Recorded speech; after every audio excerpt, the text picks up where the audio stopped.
Hello there, and welcome to my discussion on estimating ending inventory using the retail method.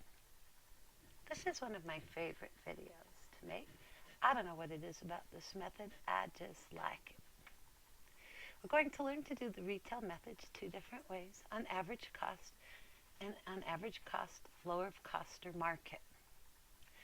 Let me point out from the beginning that this method is much more accurate because the cost to retail ratio is based on current data, unlike the gross profit estimate, which is based on historical past. So, without further ado, let's take a look.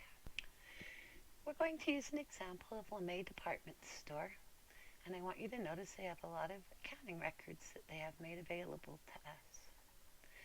You need to know that you want to use the retail method. I guess that's one of the drawbacks from it from the very beginning, because you have to capture information you haven't captured before. You need to capture your accounting records both at cost and retail as they relate to the calculation of cost of goods sold.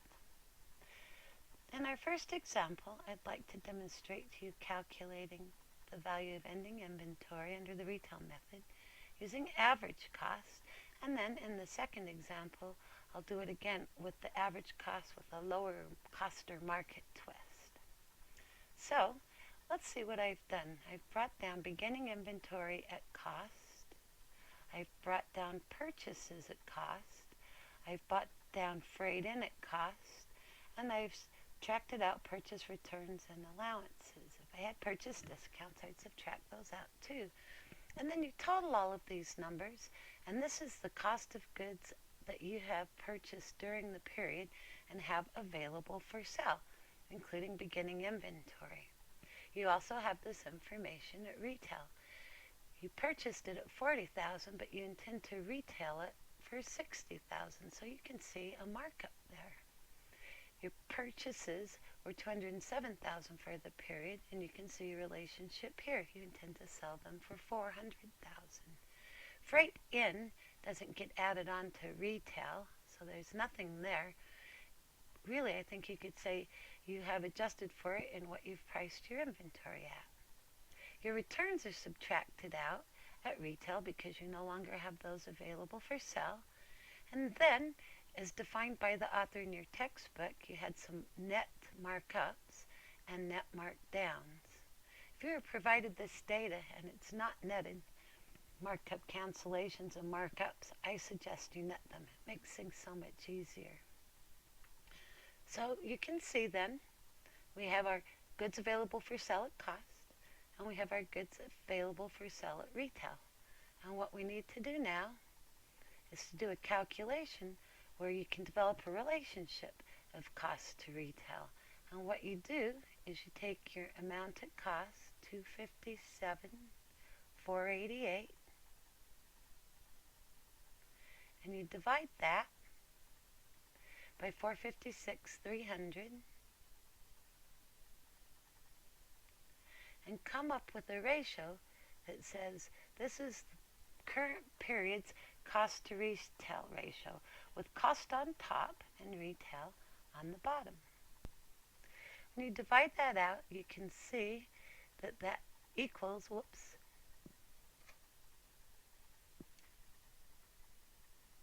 me get my tool back, sorry. When I do that, sometimes if it's really bad, I lose my tool. I have it back. Nope, I don't. Little tool. Now I do. That comes out to be 56.5%. What that means is for every dollar you have in retail, you have 56.5 cents in cost. So now we have developed our cost to retail ratio. We can use that in the future.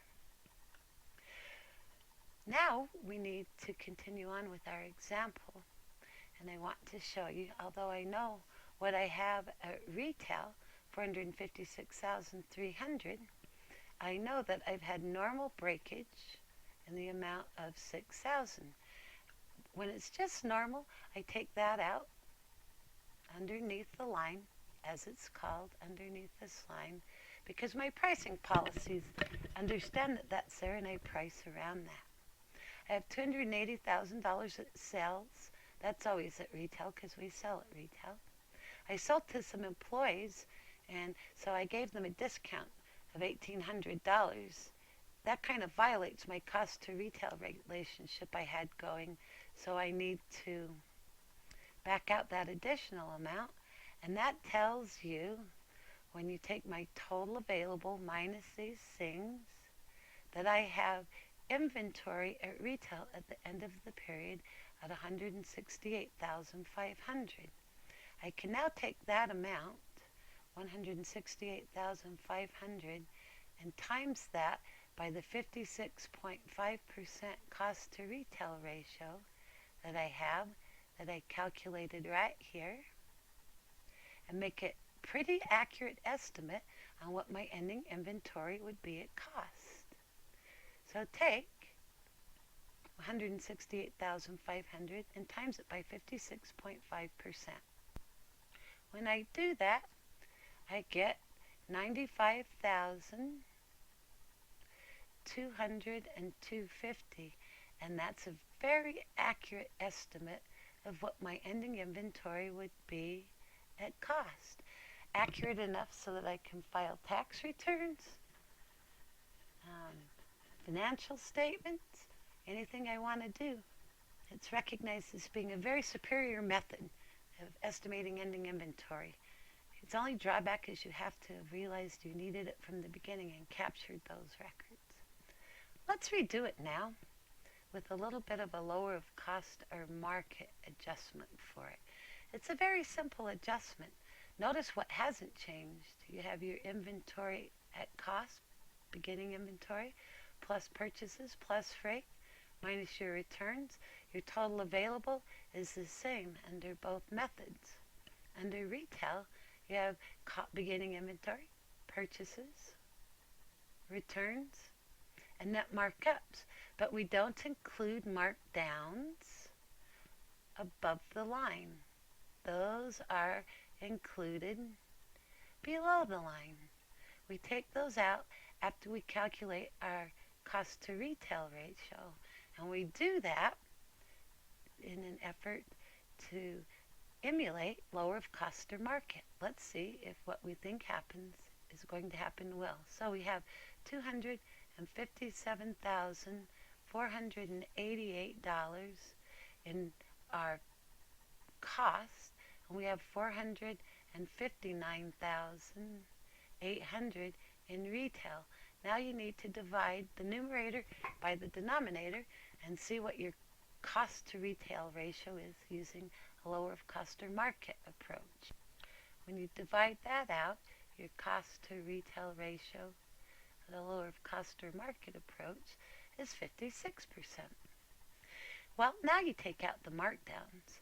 You have to take them out somewhere, but it's below the line. So you have your total goods available for sale at retail, and then you subtract from it your markdowns below the line, and out comes the normal breakage in the sales and the employee discounts, and then you sum all of that and you come up with ending inventory at retail, the 459,800 minus the 459,800 minus these things at the bottom.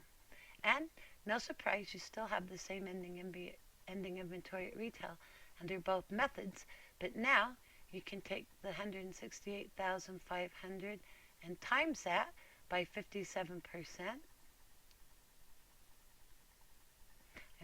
56%, and come up with an estimate for your ending inventory at cost. So when you do that, you get 94,360. So retail method average cost of your inventory would be 95,202, and if you wanted to do an average cost with the lower of cost or market estimate, you'd use 94,360. This was a brief demonstration of how to do average cost. The formula can be manipulated to do FIFO as well, and LIFO, just by what you consider with beginning and ending inventory and purchases, what cost ratio you're going to use. We're going to leave our example, our homework, and our studies in this book at just the average cost method. Thank you for joining me.